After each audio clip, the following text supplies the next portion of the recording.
بسم اللہ الرحمن الرحیم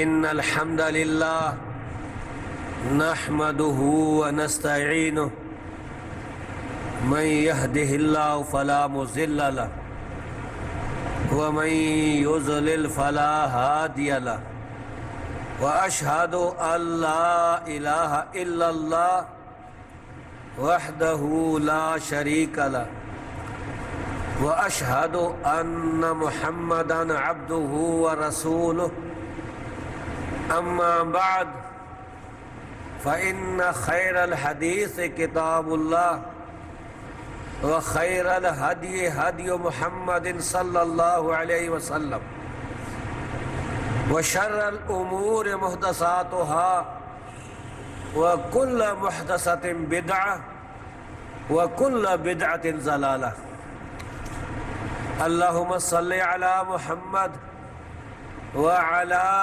آل محمد كما صليت على إبراهيم وعلى آل إبراهيم إنك حميد مجيد اللهم بارك على محمد وعلى آل محمد كما باركت على إبراهيم وعلى آل إبراهيم إنك حميد مجيد أعوذ بالله السميع العليم من الشيطان الرجيم بسم الله الرحمن الرحيم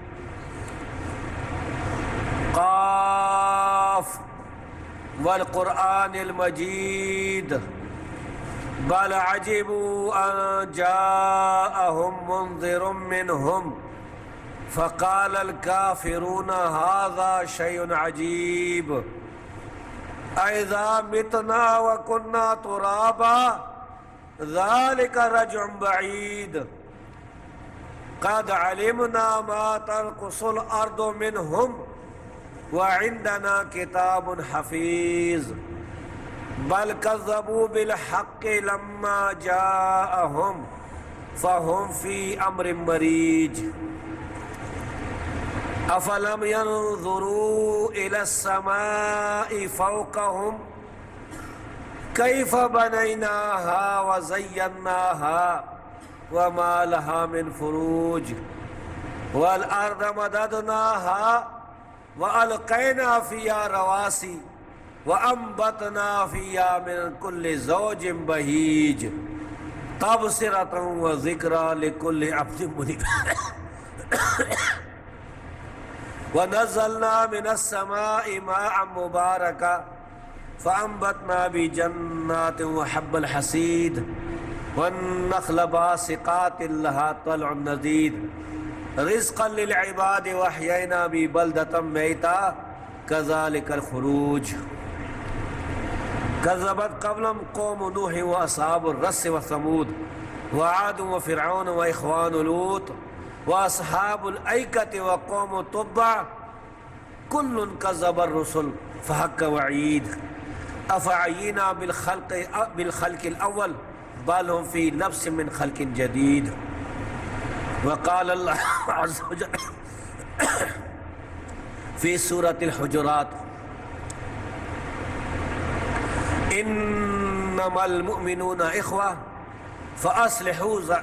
فأصلحوا بين أخويكم واتقوا الله لعلكم ترحمون يا أيها الذين آمنوا لا يسخر قوم من قوم عسى أن يكونوا خيرا منهم ولا نساء من نساء عسى أن يكن خيرا منهن ولا تلمزوا أنفسكم ولا تنابزوا بالألقاب بئس الاسم الفسوق بعد الإيمان ومن لم يتب فأولئك هم الظالمون يا أيها الذين آمنوا اجتنبوا كثيرا من الظن إن بعض الظن إثم ولا تجسسوا ولا يغتب بعضكم بعضا أيحب أحدكم أن يأكل لحم أخيه ميتا فكرهتموه واتقوا الله إن الله تواب رحيم يا أيها الناس إنا خلقناكم من ذكر وأنثى وجعلناكم شعوبا وقبائل لتعارفوا إن أكرمكم عند الله أتقاكم إن الله عليم خبير۔ آج کا جو خطبہ جمعہ ہے اس کا موضوع اخلاقیات ہے۔ ایک دوسرے سے کن اخلاق کے ساتھ پیش آنا چاہیے، مسلمانوں کو ایک دوسرے سے کیا تعلقات رکھنے چاہیے، یہ ہے آج کے اس جمعے کا موضوع۔ اور سورۃ الحجرات کی 3 آیتیں میں نے آپ کے سامنے تلاوت کی ہیں تاکہ ان کی تشریح، ان کا مفہوم بیان کروں، آپ کو بھی سمجھاؤں اور خود بھی ان آیات پر عمل کروں۔ اللہ تبارک و تعالیٰ سے دعا ہے کہ اللہ تعالیٰ ہمیں قرآن مجید اور نبی کریم صلی اللہ علیہ وسلم کی احادیث مبارکہ پر سلف صالحین کے متفقہ فہم کی روشنی میں عمل کرنے کی توفیق عطا فرمائے، اور ہر قسم کی غلطیوں سے، چاہے وہ گناہ ہے ان سے بچائے، چاہے وہ عقیدے کی غلطیاں ہیں، بدعات ہیں، شرک کے اور قسم کی خامیاں ہیں، ہر قسم کی غلطیوں اور خامیوں سے اللہ رب العزت ہمیں بچائے۔ اسلام جو ہے یہ دین فطرت ہے، دین حق ہے۔ اللہ رب العزت نے اپنے رسول کو بھیجا تاکہ دین اسلام کو دنیا کے تمام مذاہب پر، تمام قوانین پر غالب کر دے، تاکہ اسلام کا جھنڈا سر بلند ہو۔ اس کے لیے اللہ تبارک و تعالیٰ نے مسلمانوں کی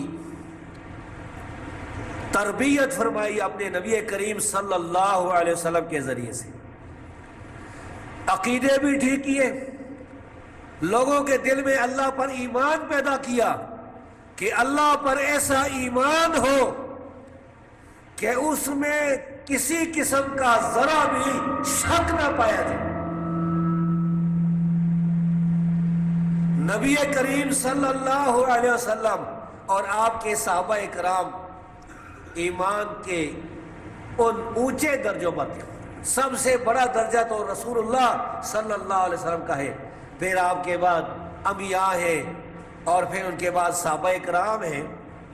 اللہ نے انہیں بہت عظیم ایمان نصیب فرمایا کہ ان کے دلوں میں کسی قسم کا شک و شبہ پیدا نہیں ہوتا۔ نبی کریم صلی اللہ علیہ وسلم کا ایک صحیح واقعہ صحیح بخاری اور حدیث کی دوسری کتابوں میں موجود ہے کہ ایک دفعہ رسول اللہ صلی اللہ علیہ وسلم ایک سفر میں ایک درخت کے نیچے آرام کر رہے تھے، لیٹے ہوئے تھے، سو رہے تھے۔ آپ کی تلوار آپ کے پاس قریب موجود تھی، دوسرے جو ہے صحابہ کرام دوسری جگہ پر، مختلف جگہوں پر آرام کر رہے تھے۔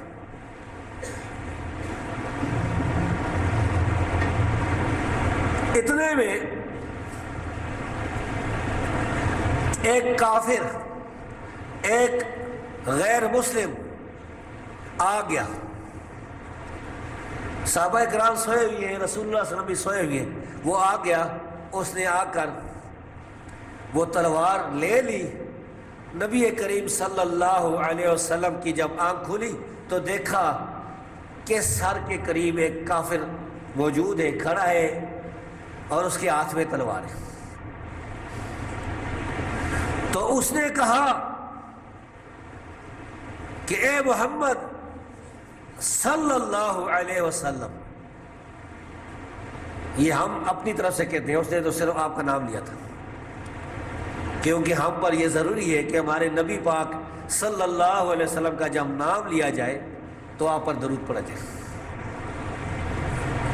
بخیل ہے وہ شخص جو پھر آپ پر درود نہیں پڑتا، آپ کا ذکر کیا جائے، نام لیا جائے۔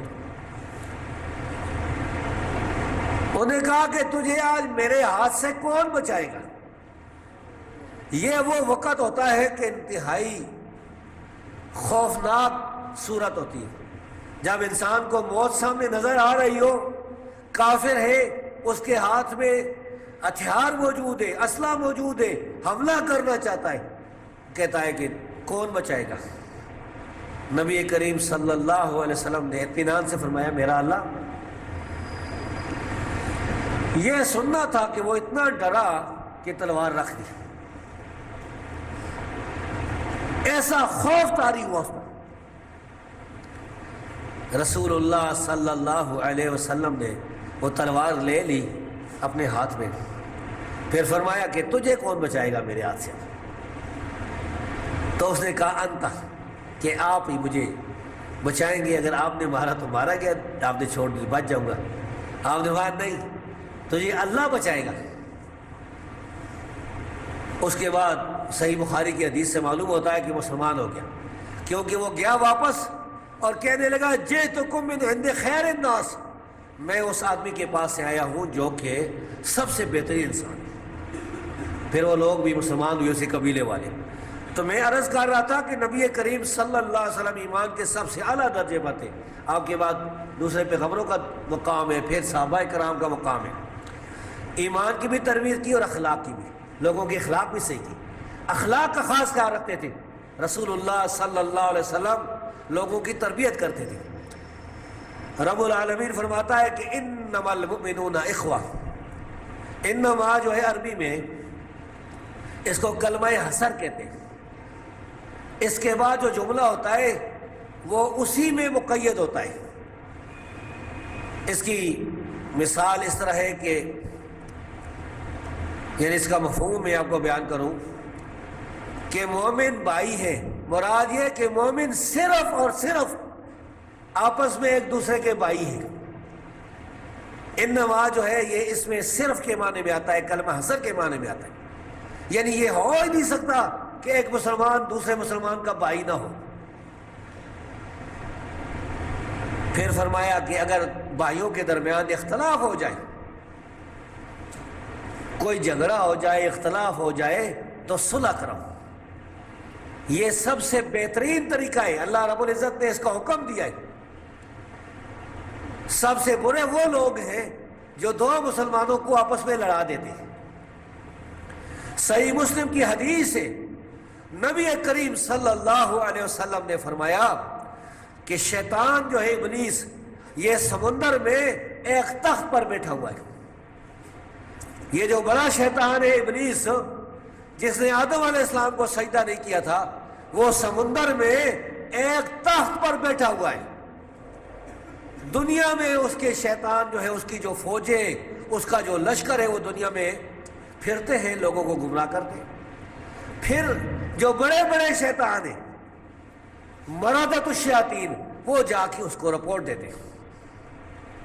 کوئی کہتا ہے میں چوری کرا کے آیا ہوں، کوئی کہتا ہے میں زنا کرا کے آیا ہوں، کوئی کہتا ہے میں کسی کو سود کی لائن پر لگا دیا، ڈاکہ ڈال دیا، اس نے فلاں کر دیا۔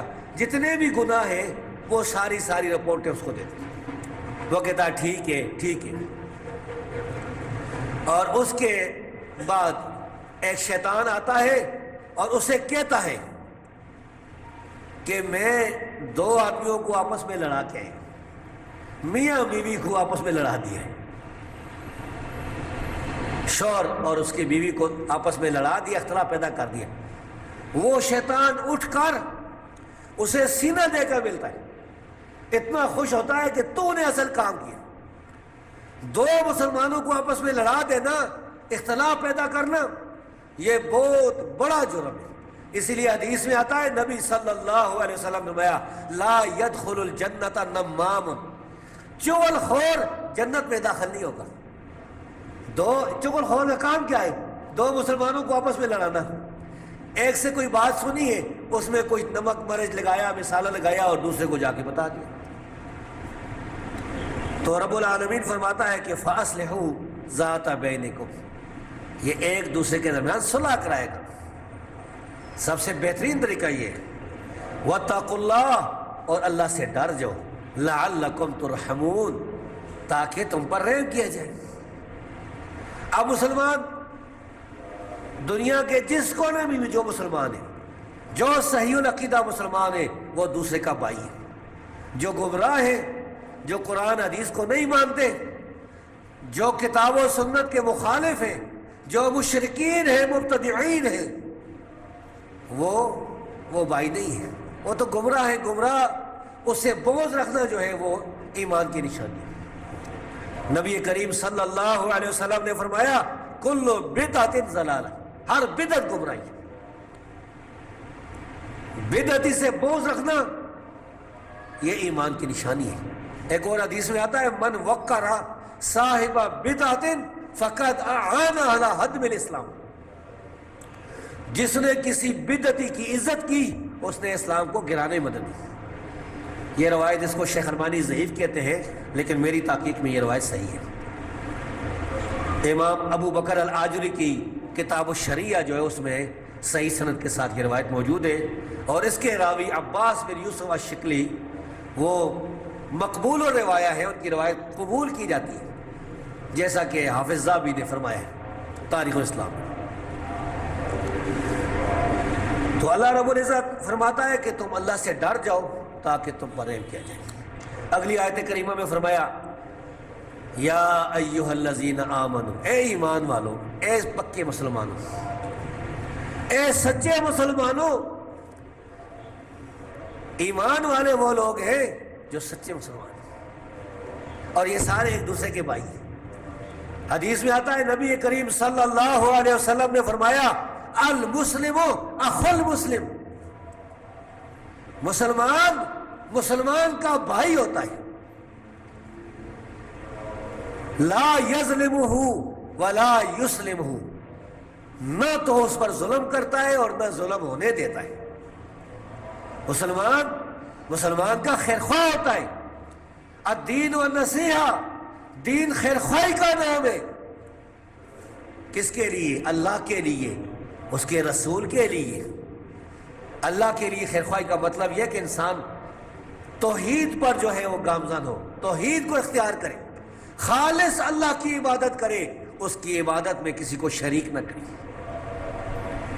اللہ کی کتاب پر عمل کرے، اللہ کے کلام، اس کلام پر عمل کرے. رسول اللہ صلی اللہ علیہ وسلم کے ساتھ خیرخواہی کا مطلب یہ کہ آدمی نبی صلی اللہ علیہ وسلم سے محبت کرے اور سچی محبت کرے، کیونکہ سچی محبت میں انسان اپنے محبوب کی اطاعت کرتا ہے. جو اپنے محبوب کی، اپنے پیارے کی اطاعت نہیں کرتا، اس کی بات نہیں مانتا، وہ اپنی محبت میں سچا نہیں ہے، جھوٹا ہے وہ شخص. رسول اللہ صلی اللہ علیہ وسلم کی خیرخواہی ہے کہ رسول سے سچی محبت کی جائے، آپ کی اطاعت کی جائے، آپ کی حدیثوں پر جو صحیح حدیث ہے ان پر عمل کیا جائے. اسی طرح فرمایا وَلِعَامَّةِ الْمُسْلِمِينَ، اور عام مسلمانوں کے لیے خیرخواہی، عام مسلمانوں کے لیے کہ مسلمان کے ہاتھ سے، اس کی زبان سے دوسرے مسلمان محفوظ رہیں. المسلم من سلم المسلمون من لسانہ ویدہ، مسلمان وہ ہے جس کے ہاتھ اور اس کی زبان سے دوسرے مسلمان محفوظ ہیں. نبی کریم صلی اللہ علیہ وسلم نے صحابہ اکرام کی تربیت کی، انہیں اخلاق سکھایا.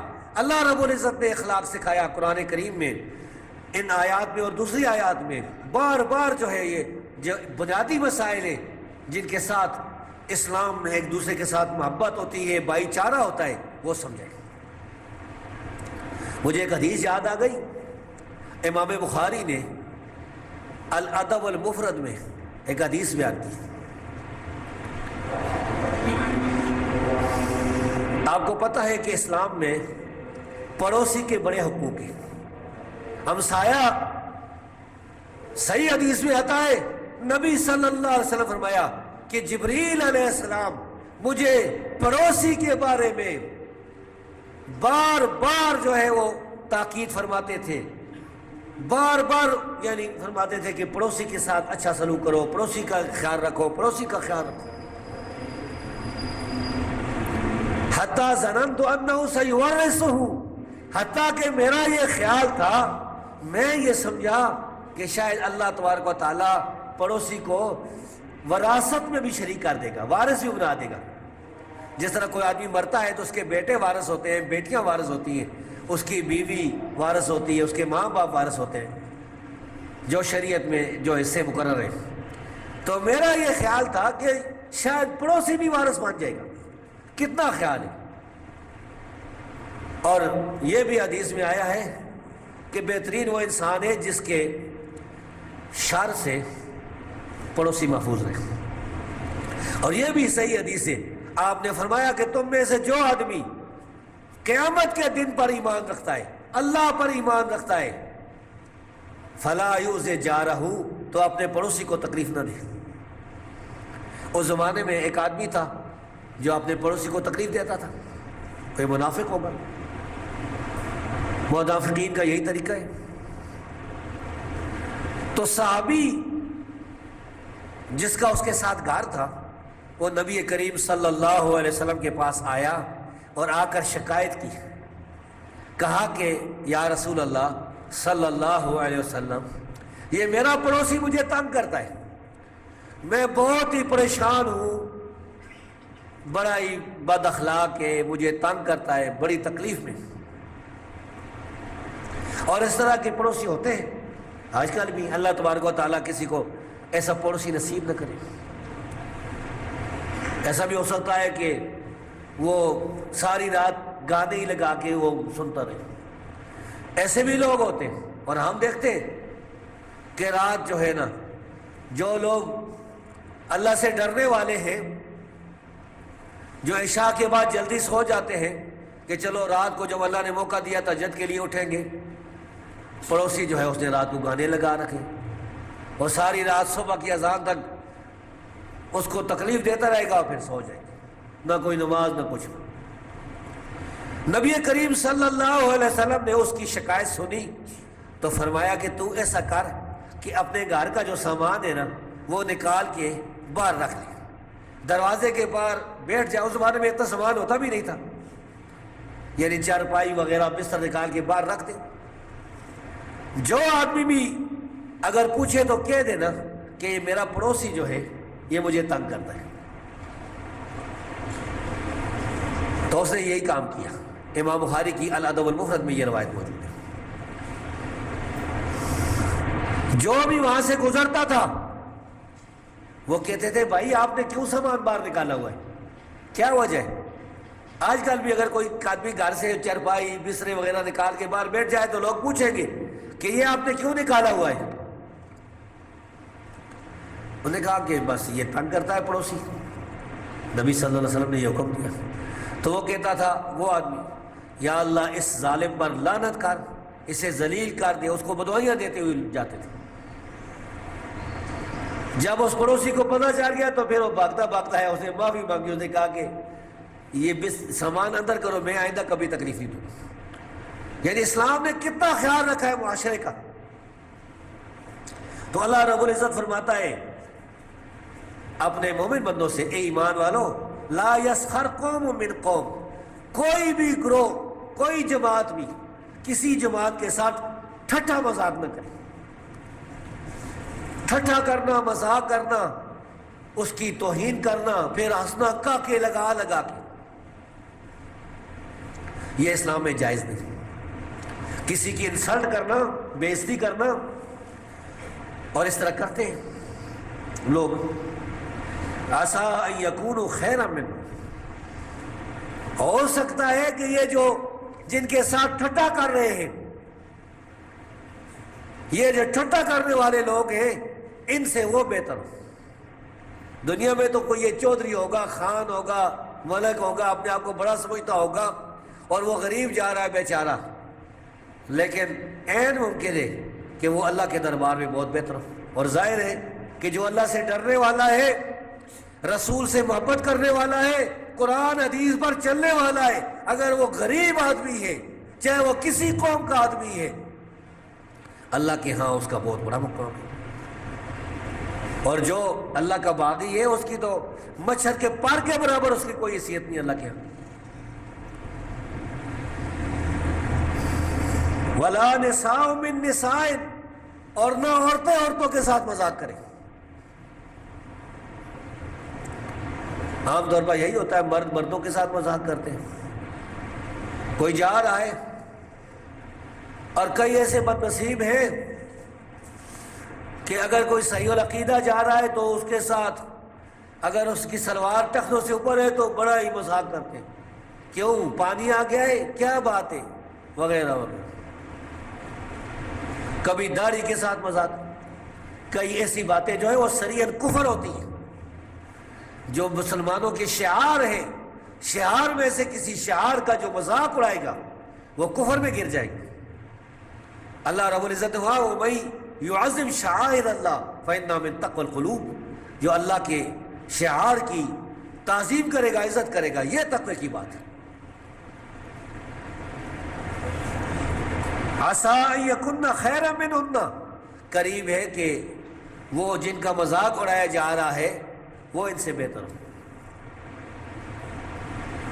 ایک حدیث میں آتا ہے کہ نبی کریم صلی اللہ علیہ وسلم کی زوجات مطہرات میں سے ایک بیوی نے کسی دوسری کے بارے میں کہہ دیا تھا کہ قصیرہ، وہ چھوٹے قد کی ہے، چھوٹے قد کی۔ رسول اللہ صلی اللہ علیہ وسلم اس پر بڑے ناراض ہوئے تھے، فرمایا تھا کہ تو نے ایسی بات کی ہے کہ اگر یہ سمندر کے پانی میں ڈال دی جائے تو سارے پانی کو گندا کر دے۔ کسی کی توہین کرنا، کسی کی غیبت کرنا، غیبت کا تو آگے ذکر آ رہا ہے۔ وَلَا تَلْمِزُوا أَنفُسَكُمْ، ایک دوسرے کو تانے نہ دیا کرو۔ بعض اوقات ایک آدمی معاشرے میں غریب خاندان میں سے ہوتا ہے، مثلا مثال کے طور پر کوئی نائی ہے، حجام کا کام کرتا ہے، اس کو اللہ نے دین کی طرف جو ہے وہ توفیق دی ہے، اس نے دین کا علم سیکھ لیا، اب دین پر عمل کرتا ہے، تو کوئی آدمی کہے جا ہوا تو نائی ہے یا نائی کا بیٹا ہے، اور اس طرح اسے ذلیل سمجھنا، اسے برا کہنا، اللہ نے اس سے منع فرمایا۔ وَلَا تَنَابَزُوا بِالْأَلْقَابِ، اور فرمایا کہ ایک دوسرے کے برے برے القاب نہ رکھا کرو۔ اس کی تشریح میں حدیث میں آیا ہے کہ مدینے کے لوگ جو تھے اس میں ان کا یہ رواج تھا، ان کا یہ طریقہ تھا کہ ایک دوسرے کے نام رکھے ہوئے تھے۔ مثلا ایک اس کا اصلی نام ہے اور ایک نام جو ہے جس سے وہ ناراض ہوتا ہے۔ ہر آدمی کے، ایک آدمی کے 2 نام تھے، 3 نام تھے، مختلف نام رکھے ہوئے تھے۔ ہمارے یہاں بھی اس طرح ہوتا ہے، کوئی آدمی ہے نا، وہ جس بات سے ناراض ہوگا نا اس کا وہ نام رکھ دیں گے۔ تو نبی کریم صلی اللہ علیہ وسلم جب مکے سے ہجرت کر کے مدینے آئے تو بعض اوقات ایک آدمی کو مثلاً ہمارے ہاں جو ہے کسی کا نام ککڑ ہے، کسی کا کیا ہے، کسی کا مختلف نام رکھے ہوئے لوگوں نے، اور میرا خیال ہے کہ ہمارے مدرسے کے بعد چھوٹے بچے جو ہے نا وہ بھی ایک دوسرے کے نام رکھتے ہیں، کسی کا موٹا اور کسی کا کیا اور کیا۔ پچھلے سال تو میں نے ایک دو دیکھا تھا، تو کسی کا اس طرح کا نام تھا، نبی کریم صلی اللہ علیہ وسلم نے سنا تھا، تو آپ کو تو پتہ نہیں تھا کہ یہ اس کا اصلی نام ہے یا اس کا دوسرا نام رکھا ہوا ہے، اور دوسرے نام پر وہ ناراض ہوتے تھے، تو نبی صلی اللہ علیہ وسلم نے اس کے دوسرے نام سے پکار دیا کہ فلاں آدمی ادھر آؤ۔ تو صحابیوں نے کہا کہ اے اللہ کے رسول آپ یہ نہ کہیں، اس پر تو ناراض ہوتا ہے وہ۔ ظاہر ہے کہ کسی کا نام اگر جاوید ہے اور اس کو جو جیدی کہتے ہیں یا کوئی اور نام کر دیتے ہیں تو وہ اس پر ناراض ہوتا ہے سخت۔ ہمارے گاؤں میں ایک آدمی تھا، اللہ اس کی مغفرت کرے، اس کو نزلہ کہتے تھے. بس میں چھوٹا بچہ تھا، جب کسی نے نزلہ کہہ دیا ہے تو اتنی گالیاں دیتا تھا، وہ اتنا ناراض ہوتا تھا کچھ تھا، اور بس لوگوں نے اس کا یہ نام رکھا ہوا تھا اور اس پر خوش ہوتے ہیں. اللہ رب العالمین فرماتا ہے وَلَا تَنَابَزُوا بِالْأَلْقَابِ، غلط نام ایک دوسرے کے نہ رکھو، صحیح نام سے اسے پکارو، اسے کہو ہاں بھائی جاوید صاحب، نعیم صاحب، فلاں صاحب، ٹھیک ہے.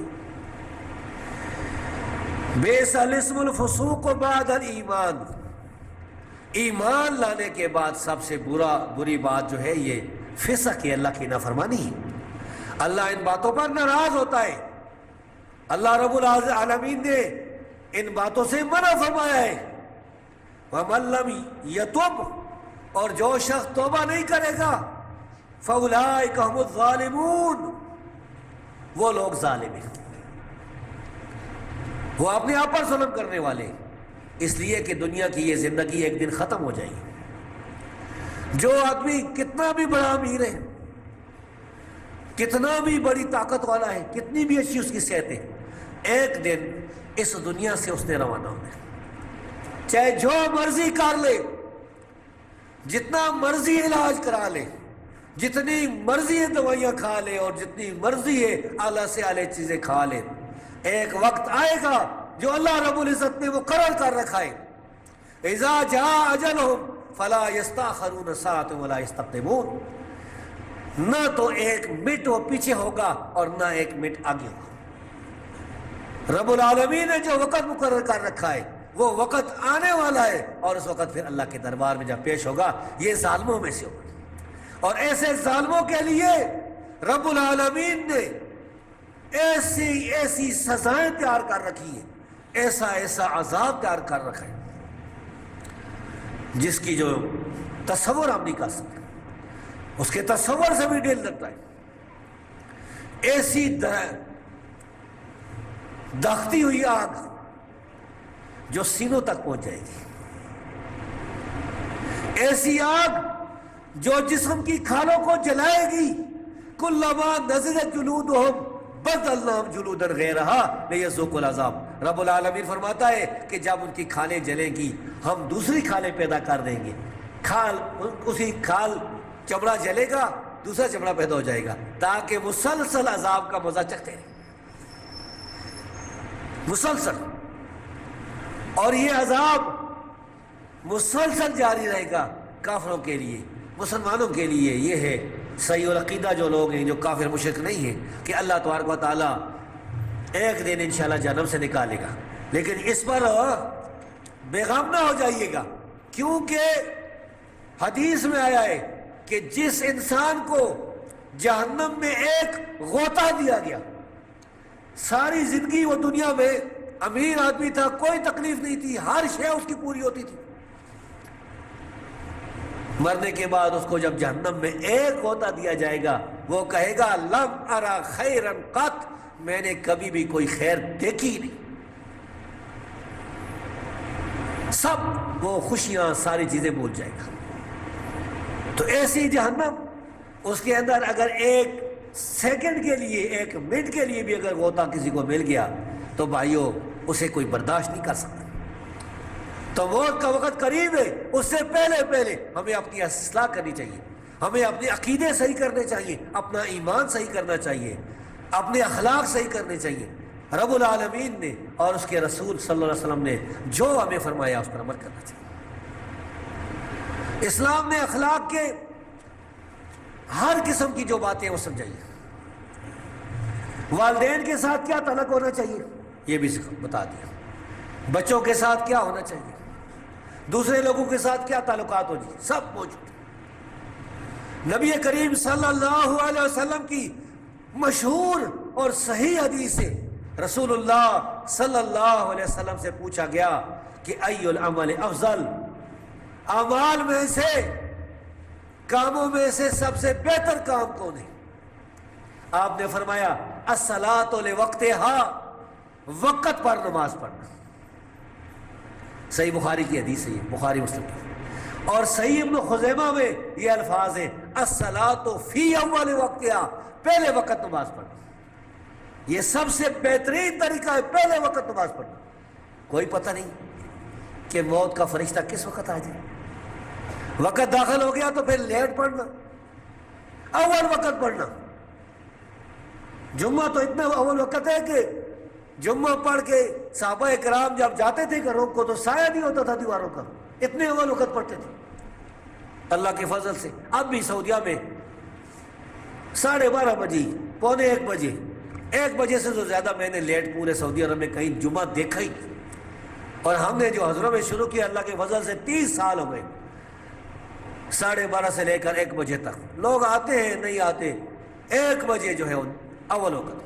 باقی بھی نمازیں جو نماز کا وقت داخل ہو جائے کوئی پتہ نہیں موت کا فرشتہ کس وقت ہے. میرا ایک دوست بتا رہا تھا پنڈی کا واقعہ ہے. ایک آدمی بیمار ہو گیا تو اس کو چارپائی پر ڈال کر اسپتال لے کے جا رہے ہیں. چارپائی لوگوں نے اٹھائی ہوئی ہے. راستے میں اس کا دوست تھا، اس نے اس کو روک لیا چارپائی کو. اس نے کہا کدھر جا رہے؟ انہوں نے کہا بیمار، اسپتال لے کے جا رہے. انہوں نے کہا اللہ اس کو شفا دے. انہوں نے کہا دیکھو یہ بیمار ہے، کوئی پتہ نہیں، اور میں صحت مند ہوں کہ میں پہلے مار جاؤں اور یہ بعد میں مرے. اس کے بعد اس کو اسپتال لے گیا اور یہ آدمی اوپر چڑھا. یہ شٹرنگ کا کام کرتا تھا، بڑا مستری تھا. چھت کے اوپر لنٹر ڈالنا تھا نا، سریے وغیرہ ڈالے ہوئے تھے. تو سریے رکھے جا رہے تھے اور سریے کے اس کے مزدور کام کر رہے تھے. تو انہیں ایک سریا پکڑے، انہوں نے کہا وہ یہ سریا صحیح نہیں رکھ رہے. اس طرح سریا اٹھایا ہے، اوپر سے لوہے کا سریا بجلی کی تار کے ساتھ لگائی، اسی جگہ پر مار گیا. وہ بہت بڑی بجلی کی جو تار ہوتی ہے اس کا جو بہت زیادہ وولٹیج تھا. تو موت کا تو کوئی وقت پتہ نہیں. کتنے ہمارے ساتھ چھوٹی عمر والے بچے، چھوٹی عمر والے لوگ جو ہے وہ دنیا سے چلے گئے ہیں. یہ نہ سمجھے گا تو اللہ کے دربار میں پیش ہونا اخلاق اسلام نے سکھایا. تو میں عرض کر رہا تھا کہ نماز اول وقت پڑھو. پھر پوچھا کہ اس کے بعد کون سا عمل جو سب سے بہتر ہے؟ فرمایا کہ بر الوالدین، والدین کے ساتھ نیکی کرنا، ماں باپ کے ساتھ نیکی کرنا. حدیث میں آتا ہے نبی کریم صلی اللہ علیہ وسلم سے پوچھا گیا کہ میں کس کے ساتھ نیکی کروں؟ آپ نے فرمایا اپنی ماں کے ساتھ، اپنی ماں کے ساتھ، اپنی ماں. 3 دفعہ فرمایا، 3 دفعہ ماں کا حق ہے، ثم ابا کا، پھر باپ کا. اور ماں اور باپ اللہ رب العزت نے قرآن کریم میں فرمایا کہ اگر وہ وَإِن جَاهَدَاكَ لِتُشْرِكَ بِي فَلَا تُطِعْهُمَا، اور اگر ماں اور باپ دونوں کوشش کریں کہ ہمارا بچہ مشرک ہو جائے تو ان کی بات نہ ماننا. وَصَاحِبْهُمَا فِي الدُّنْيَا مَعْرُوفًا، پھر بھی دنیا میں اچھے طریقے سے ان کی خدمت کرنا. ماں باپ اگر کافر ہیں، مشرک ہیں، تو پھر بھی ان کی خدمت کرنی. ہاں کفر والی بات ان کی ماننی نہیں. اسی طرح ایک حدیث تھی، یہ بھی میں آپ کو سنانا چاہتا تھا جس کا اسی کے ساتھ تعلق تھا. سیدنا ابو ہریرہ رضی اللہ تعالیٰ عنہ سے روایت ہے صحیح مسلم میں. انشاءاللہ میرا جو خطبہ ہے وہ 40 منٹ تک ختم ہو جائے گا. میں 1 منٹ اوپر نہیں لے کے جاؤں گا، بیغام رہیے. رسول اللہ صلی اللہ علیہ وسلم نے فرمایا من نفس عن مومن قربۃ من قرب الدنیا. سچی حدیث ہے صحیح مسلم کی کہ جو آدمی کسی مسلمان کی دنیا میں مصیبت دور کرے گا، نفس اللہ عنہ قربۃ من قرب یوم القیامہ، اللہ رب العزت قیامت کے دن اس کی سختیوں میں سے سختی دور کر دے گا. مسلمان تو مسلمان کے کام آتا ہے.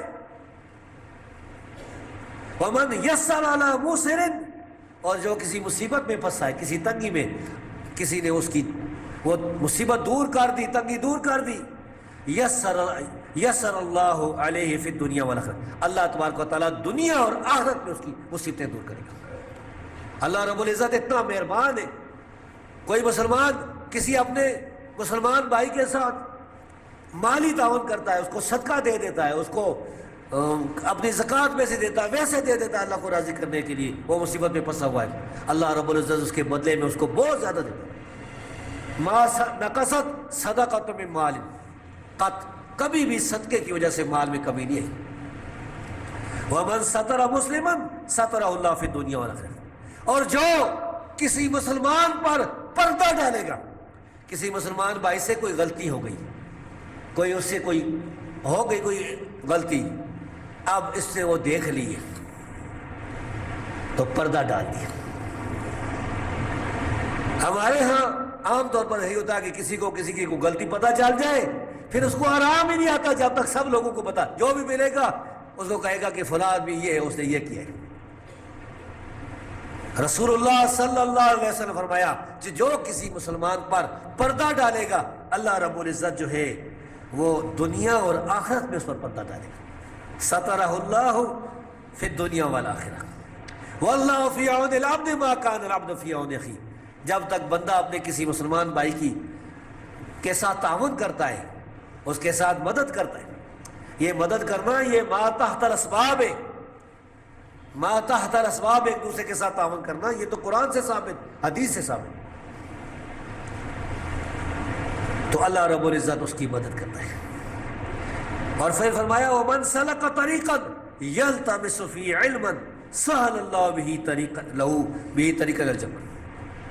جو آدمی علم حاصل کرنے کے لیے کسی راستے پر چلتا ہے، اللہ رب العزت اس کا جنت کی طرف راستہ آسان کر دیتا ہے۔ علم حاصل کرنے کے لیے بچے جب آتے ہیں قرآن سیکھنے کے لیے، یہاں مثلا مدرسے میں آ گئے، دوسرے مدرسوں میں دین سیکھنے کے لیے، قرآن و حدیث سیکھنے کے لیے، علم حاصل کرنے کے لیے۔ اسی طرح جمعے کے دن جمعے کا خطبہ سننے کے لیے جو آتا ہے، اس کے لیے اللہ رب العزت جو ہے اس جنت کی طرف راستہ اس کا آسان کر دیتا ہے۔ لیکن یاد رکھیں جمعے کے دن خطبہ کے لیے یہ 1:30 بجے نہیں آنا، جس وقت خطبہ شروع ہوتا ہے اس وقت آنا چاہیے۔ جب خطبہ شروع ہو جاتا ہے تو پھر فرشتے رجسٹر لپیٹ لیتے ہیں۔ لوگوں کی یہ عادت ہے کہ وہ گھروں میں بیٹھے رہتے ہیں، فضول باتیں کرتے رہتے ہیں، اپنا اگر کوئی ذاتی کام ہو تو اس کے لیے پھر وہ پہلے جاتے ہیں۔ اگر کسی عدالت میں حاضری ہے، کسی نے ایئرپورٹ پر جانا ہے تو وہ اپنے وقت سے پہلے بھی۔ میں یہ سمجھتا ہوں کہ جو لوگ صبح کی نماز نہیں پڑھتے، سوئے رہتے ہیں، بس نیند آئی ہوئی ہے، اگر ان کا کسی دن کوئی فلائٹ ہو، مثلا کل جانا ہے، تو پھر وہ صبح سویا ہو نہیں ہوگا، پھر اسے 2 گھنٹے پہلے ہی اٹھ جائے گا وقت سے۔ اصل میں دل میں اللہ کا ڈر اور جذبہ پیدا ہو، اطاعت کا جذبہ پیدا ہو، اللہ رب العزت توفیق دیتا ہے۔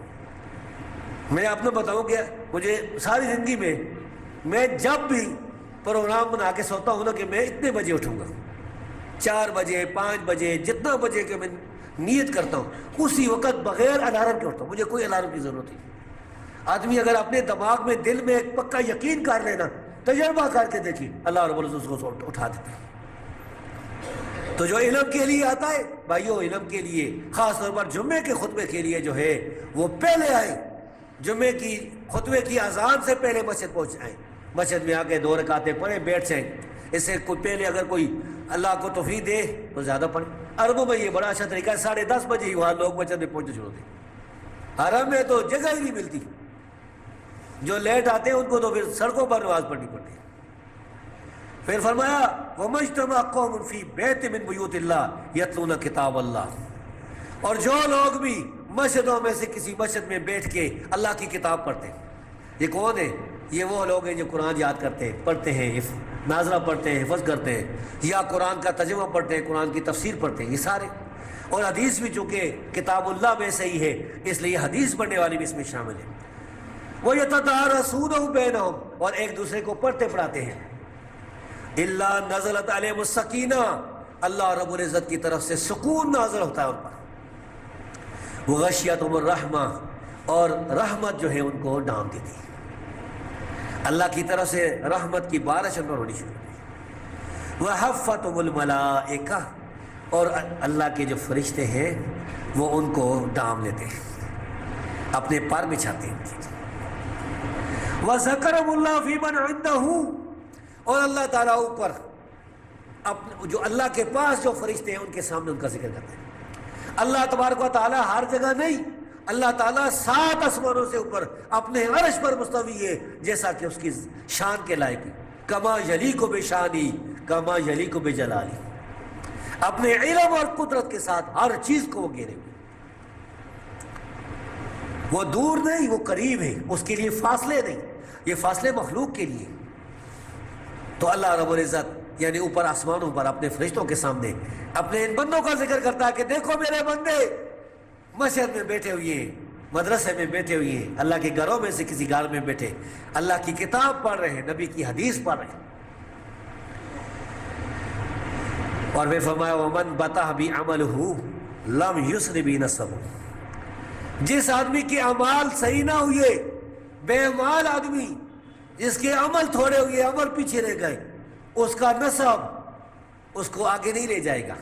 اس کا معنی یہ کہ کوئی اگر سید ہے, کوئی امام حسین کی اولاد میں سے ہے, کوئی امام حسن کی اولاد میں سے, کوئی سیدنا ابو بکر امام کی اولاد سے, کوئی امام عمر کی اولاد سے رضی اللہ عنہ اجمعین, تو اگر اولاد میں سے تو یہ نہ سمجھے کہ میں ان کی اولاد میں سے ہوں تو جنت چلا جاؤں گا. جنت جو ہے اپنے اعمال کے ساتھ جانا ہے. کسی کی اولاد میں سے ہونا, نسب میں سے ہونا کہ فلاں میرا جو ہے وہ دادا پردادا بڑا شیخ الحدیث تھا, بڑا عالم تھا, بس میں بخشے جاؤں گا, مجھے بچا لیں گے, قیامت کے دن کوئی کسی کو نہیں بچا سکے گا. ایسا ہولناک دن آنے والا ہے جب پیغمبر بھی نفسی نفسی کہیں گے تو اس دن کوئی کسی کو نہیں بچا سکے گا. فرمایا کہ جس کے اعمال پیچھے رہے اس کو اس کا نسب نہیں بچا سکے گا. پھر آگے فرمایا قرآن کریم میں یا ایھا الذین آمنوا, اے ایمان والو, اجتنبوا کثیرا من الظن, یہ ایک دوسرے کے بارے میں یہ بدگمانیاں چھوڑ دو. یہ بہت سی بدگمانیاں, بہت سے لوگ ایسے ہوتے ہیں کہ اپنے دوسرے بھائی کے بارے میں دل میں بدگمانی, اوہ اس نے یہ بات کہی ہوگی, اس نے یہ کیا ہوگا, اس کو سننے کی کوشش کرتے ہیں یا کوئی بات مل جائے اس پہ اضافہ کرتے ہیں, بدگمانیاں کرتے ہیں. یہ چھوڑ دو. ان بعض الظن اسم, بعض بدگمانیاں جو ہے وہ بڑا یعنی گناہ ہوتا ہے, مراد کہ بڑا گناہ ہوتا ہے. ولا تجسسوا, اور ایک دوسرے کی جاسوسی نہ کرو. ولا یغتب بعضکم بعضا, ایک دوسرے کی غیبت نہ کرو. بھائیو غیبت حرام ہے اور غیبت بڑا کبیرہ گناہ ہے. فرمایا ایحب احدکم ان یاکل لحم اخیہ میتا فکرہتموہ, کیا تم یہ پسند کرتے ہو, کیا تم میں سے کوئی ایسا آدمی بھی ہے جو اپنے بھائی کا, اپنے مردہ بھائی کا گوشت کھانا پسند کرتا ہے؟ ظاہر ہے کہ تم میں سے کوئی پسند نہیں کرتے. کس کا بھائی مار جائے تو وہ تو اس کے لیے تو اس کا رونا شروع ہو گیا, وہ تو بہت پریشان ہے. ہمارے گاؤں میں ایک دفعہ ایک آدمی بیمار ہوا نا, اس کو اچانک ہچکی لگ گئی, تو اس کی ہچکی کی آواز ہماری مسجد میں بھی آتی تھی. صبح کا تقریباً 4 بجے کا وقت تھا, نماز کی ہم تیاری میں تھے, تو اس کے جو آواز تھی وہ کافی دور سے جو ہے نا تقریباً 200 گز ہوگی یا 100 گز, اتنا دور کافی وہاں سے آ رہی تھی.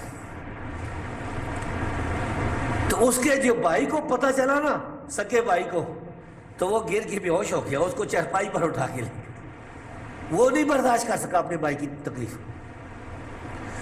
تو کوئی بھی جو ہے انسان اپنے بھائی کی تکلیف نہیں برداشت کر سکتا. تو مثال بیان کی ہے کہ اگر کوئی کسی کا بھائی مار جائے تو کیا اس کا گوشت کھانا پسند کرتا ہے؟ تو یہ غیبت تو اس کا گوشت کھانا ہے. یہ تو ایسا جرم ہے کہ گویا کہ اپنے مردہ بھائی کا گوشت کھایا جائے. فَوَاتَّقُوا اللَّهَ, اور اللہ سے ڈر جاؤ. ان اللہ تواب الرحیم, بے شک اللہ رب العزت توبہ قبول کرنے والا. توبہ کرو. اسلام, دین اسلام بار بار لوگوں کو توبہ کی طرف جو ہے بلاتا ہے. توبوا الی اللہ, اللہ مہربان ہے, رحم کرنے والا ہے, وہ سارے گناہ معاف کر دے گا. سچی توبہ کرو, پھر اس کے قریب بھی نہ جاؤ. تابوا واصلحوا وبینوا, توبہ کرو, اصلاح بھی کرو, اور پھر جو ہے اس کو بیان بھی کرو. بعض ایسے جرم ہوتے ہیں جو کہ کسی نے کوئی غلط بات کہی ہے لوگوں کے سامنے, مثلا میں خطبے میں اگر کوئی بات غلط کہہ دوں, اللہ بچائے مجھے, تو پھر مجھے لوگوں کے سامنے اعلانیہ توبہ کرنی چاہیے. اور اگر کوئی کسی سے غلطی ہوئی ہے تنہائی میں, عام لوگوں کو پتہ نہیں, تو لوگوں کو بتاتا نہ پھرے, اللہ کے سامنے توبہ کرے. اللہ رب العزت غفور الرحیم ہے. اگلی آیت میں فرمایا یا ایھا الناس انا خلقناکم من ذکر و انثی. پہلے تو دونوں آیتیں ایمان والوں کے ساتھ ہیں, اے ایمان والو، اے ایمان والو۔ اب ساری دنیا کے لوگوں کو کہا جا رہا ہے یا ایھا الناس، اے ساری دنیا کے لوگوں، بے شک ہم نے تمہیں ایک مرد سے اور ایک عورت سے پیدا کیا۔ ایک مرد سے مراد آدم علیہ السلام ہے۔ اللہ تبارک و تعالیٰ نے آدم علیہ السلام کو اپنے دونوں ہاتھوں کے ساتھ مٹی سے پیدا کیا۔ پھر صحیح حدیث ہے کہ آدم علیہ السلام کی پسلی سے اللہ تعالیٰ نے ان کی بیوی حوا علیہ السلام کو پیدا کیا۔ یہ دونوں مراد ہیں۔ وہ جو انگریزوں میں سے بعض کہتے ہیں کہ انسان بندروں سے بن گیا، ڈارون کی تھیوری، یہ بالکل جھوٹی بات ہے۔ یہ سارے مذہبوں کا انکار ہے، یہ اسلام کا بھی انکار ہے، یہودیت کا بھی، عیسائیت کا بھی، سارے مذہبوں کا انکار ہے۔ اور اس کی ان کے پاس ایک دلیل موجود ہے۔ اس زمین پر جتنے بھی انسانوں کی لاشیں، ڈھانچے موجود ہیں، جسم، ہڈیاں موجود ہیں، کوئی ایسا ثبوت پوری زمین پر نہیں ملا ہے، چاہے وہ کہیں کہ 10 لاکھ سال پہلے کبھی ہو، کہ جس میں انسان اور بندر کے درمیان کوئی درمیان بھی کوئی مل جائے کہ کوئی آدھا انسان اور اس کی دمبی تھی۔ ایسا کوئی ثبوت نہیں۔ یہ پرویز جو منکر حدیث تھا، اس نے لکھا ہے عالمگیر افسانہ کتاب میں، وہ کہتا ہے کہ مسلمان جو کہتے ہیں کہ یہ آدم علیہ السلام سے سارے انسان پیدا ہوئے ہیں، یہ افسانہ ہے۔ وہ کہتا ہے انسانوں کی بنیاد جرثومہ ہے، ایک جرثیم کا جرثومہ تھا، اس سے ساری انسان پیدا ہوئے۔ کتنا ظلم ہے، یہ قرآن کا منکر ہے اور کہتا ہے کہ ہم قرآن مانتے ہیں، حال قرآن۔ تو رب العالمین فرماتا ہے کہ ہم نے تمہیں ایک مرد اور ایک عورت سے پیدا کیا، یعنی آدم اور حوا سے۔ وَجَعَلْنَاكُمْ شُعُوبًا وَقَبَائِلَ، پھر تمہارے قومیں بنا دی، تمہارے قبیلے بنا دی۔ یہ پٹھان ہے، یہ سندھی ہے، یہ پنجابی ہے، یہ بلوچ ہے، یہ پاکستان کا رہنے والا، یہ افریقہ کا رہنے والا ہے، یہ فلاں ہے، فلاں ہے، یہ جتنی بھی قومیں قبیلے ہیں، اللہ رب العالمین نے فرمایا کس لیے بنائے؟ لِتَعَارَفُوا، تاکہ تم ایک دوسرے کو پہچان سکو، یہ فلاں ہے، فلاں خاندان میں سے۔ إِنَّ أَكْرَمَكُمْ عِندَ اللَّهِ أَتْقَاكُمْ، تم میں سے اللہ کے نزدیک عزت والے وہ لوگ ہیں جو زیادہ متقی ہیں، اللہ سے ڈرنے والے ہیں۔ إِنَّ اللَّهَ عَلِيمٌ خَبِيرٌ، بے شک اللہ تبارک و تعالیٰ سب جاننے والا ہے، سب خبر رکھنے والا ہے۔ بھائیو، اس آیت کی تشریح میں نبی صلی اللہ علیہ وسلم کی حدیث ہے مسند احمد میں، آپ نے فرمایا یا ایھا الناس، اے لوگو، الا ان ربکم واحد، تمہارا رب ایک ہے، تمہارا باپ ایک ہے، الا لا فضل لعربی علی عجمی، کسی عربی کو کسی اجمی پر کوئی فضیلت حاصل نہیں، کسی اجمی کو کسی عربی پر کوئی فضیلت حاصل نہیں، کسی سرخ رنگ والے کو کسی کالے والے پر کوئی رنگ والے پر کوئی فضیلت حاصل نہیں، نہ کسی کالے کو سرخ پر سوائے تقوی کی۔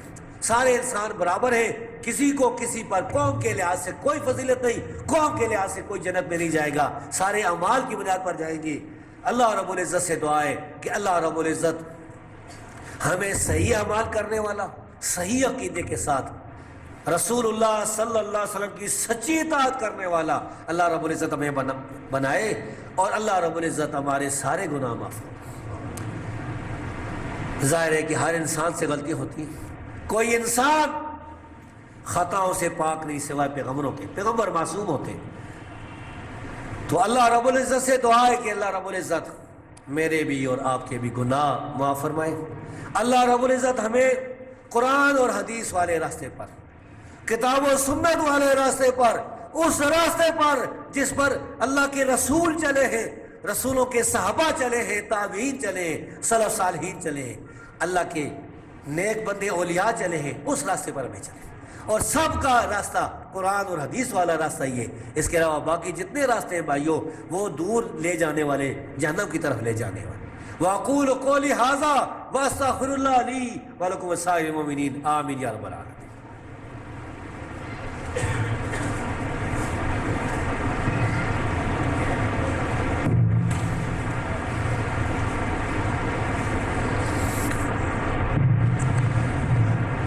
ان الحمد للہ نحمده ونستعینه من يهده الله فلا مضل له ومن يضلل فلا هادي له واشهد ان لا اله الا الله وحده لا شريك له واشهد ان محمدا عبده ورسوله اما بعد فإن خير الحديث كتاب الله وخير الهدي هدي محمد صلى الله عليه وسلم وشر الأمور محدثاتها وكل محدثة بدعة وكل بدعة ضلالة.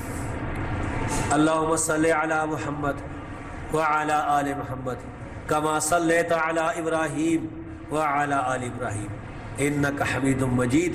اللهم بارك على محمد وعلى آل محمد كما باركت على إبراهيم وعلى آل إبراهيم إنك حميد مجيد. یہ ایک رکایا ہے کہ میری خالہ سخت بیمار ہیں، ان کے لیے دعا کریں کہ اللہ ان کو صحت دے. یہ کسی طالب علم نے بھیجے، تو اللہ سے دعا کرتے ہیں کہ اللہ تعالیٰ ان کی خالہ کو بھی شفا دے، بیماری ختم کرے، اور دوسرے بھی جتنے بیمار ہیں اللہ رب العزت انہیں شفا دے. بیماروں کی دو قسمیں، ایک جسمانی طور پر بیمار ہے، اللہ ان کی جسمانی بیماریاں دور فرمائے. ایک روحانی طور پر بیمار ہے، کوئی مشرک ہے، کوئی بدعی ہے، کوئی اور ہے، کسی گمراہی میں پھنسا ہوا ہے، تو اللہ رب العزت ان کی روحانی بیماریاں دور فرمائے. اسی طرح جو محتاج ہیں اللہ ان کی محتاجیاں دور فرمائے، غریبوں کی غربتیں دور فرمائے. جو قرض دار ہیں اللہ رب العزت ان کے قرضے جو ہے وہ ادا کرے اور کی یہ مصیبت دور فرمائے.